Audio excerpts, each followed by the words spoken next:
రాష్ట్ర వ్యాప్తంగా విద్యా సంస్థల్లో ఉన్న సమస్యలను పరిష్కరించాలని కోరుతూ ఖమ్మం జిల్లాలో పీడీఎస్యూ ఆధ్వర్యంలో భారీ ర్యాలీ నిర్వహించారు.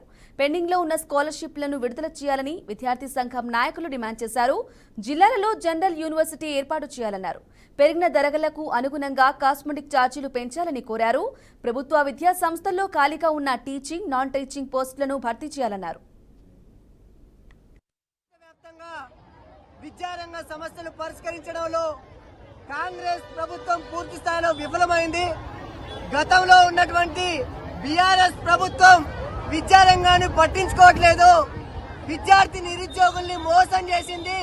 ప్రభుత్వ విద్యారంగం పట్ల నిర్లక్ష్యం వహించింది అనేటువంటి దానికోసం సంక్షేమ వసతి గృహ విద్యార్థులకు గత ప్రభుత్వం పెంచినటువంటి మెస్ ఛార్జీలు, కాస్మెటిక్ ఛార్జీల జీవోలు ఏవైతే ఉన్నాయో అవి కేవలం కాగితాలకే పరిమితమై అక్కడ ఆగిపోయినా తప్ప అర్ధాకలితో అలమటించేటువంటి విద్యార్థుల కడుపు నింపేటువంటి ప్రయత్నం ఈ కాంగ్రెస్ ప్రభుత్వం చేయట్లేదు.